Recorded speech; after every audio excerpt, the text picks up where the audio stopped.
Romeo and Juliet by William Shakespeare. Act 3, Scene 5. Capulet's orchard. Enter Romeo and Juliet above at the window. Wilt thou be gone?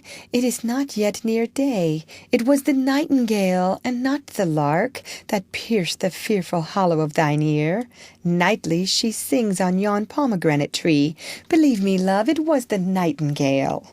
It was the lark, the herald of the morn, no nightingale. Look, love, what envious streaks do lace the severing clouds in yonder east. Night's candles are burnt out, and jocund day stands tiptoe on the misty mountain tops. I must be gone and live, or stay and die. Yon light is not daylight, I know it. Aye, it is some meteor that the sun exhales, to be to thee this night a torch-bearer, and light thee on thy way to Mantua. Therefore stay yet, thou needest not to be gone. Let me be ta'en, let me be put to death. I am content, so thou wilt have it so. I'll say yon grey is not the morning's eye, 'tis but the pale reflex of Cynthia's brow.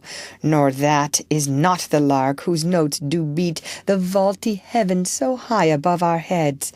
I have more care to stay than will to go. Come, death, and welcome. Juliet wills it so. How is it, my soul? Let's talk. It is not day. It is. Hie hence, be gone away. It is the lark that sings so out of tune, straining harsh discords and unpleasing sharps. Some say the lark makes sweet division. This doth not so, for she divideth us. Some say the lark and loathed toad change eyes. Oh, now I would they had changed voices too, since arm from arm that voice doth us affray, hunting thee hence with hunts up to the day. Oh, now be gone, more light, and light it grows. More light and light, more dark and dark our woes. Enter nurse to the chamber. Madam! Nurse? Your lady mother is coming to your chamber. The day is broke. Be wary. Look about. Exit. Then, window, let day in, and let life out. Farewell, farewell. One kiss, and I'll descend. He goeth down. Art thou gone so, love, lord, husband, friend? I must hear from thee every day in the hour, for in a minute there are many days. Oh, by this count I shall be much in years, ere I again behold my Romeo. Farewell! I will omit no opportunity that may convey my greetings, love to thee. Oh, thinkest thou we shall ever meet again? I doubt it not, and all these woes shall serve for sweet discourses in our time to come. O God, I have an ill-divining soul. Methinks I see thee, now thou art below, as one dead in the bottom of a tomb. Either my eyesight fails, or thou look'st pale. And trust me, love, in my eye so do you. Dry sorrow drinks our blood. Adieu, adieu.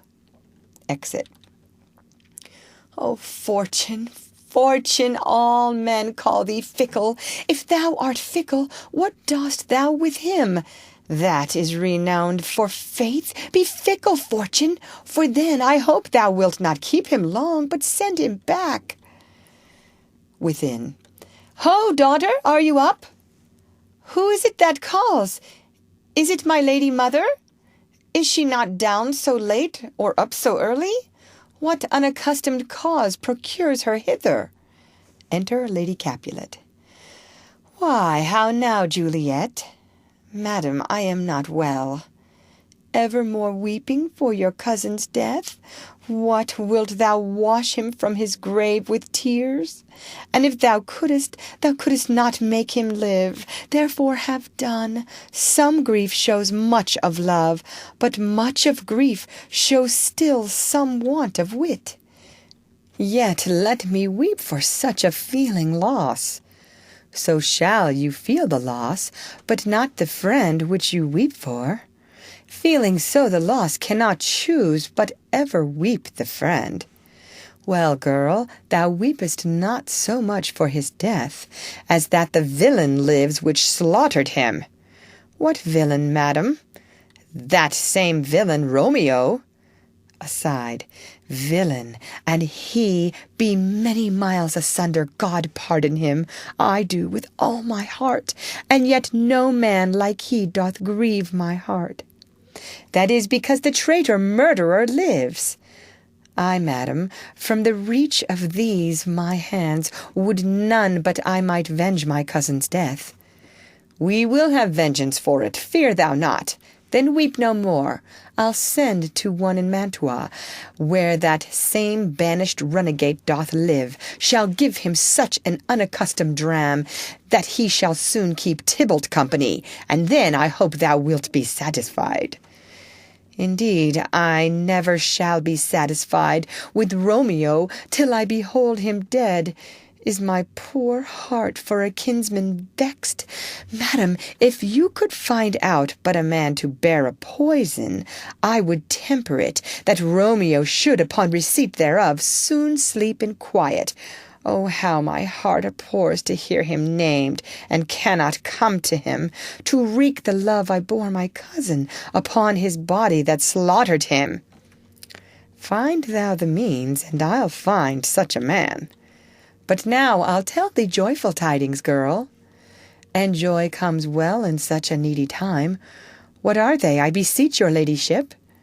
Well, thou hast a careful father, child, one who, to put thee from thy heaviness, hath sorted out a sudden day of joy, that thou expectest not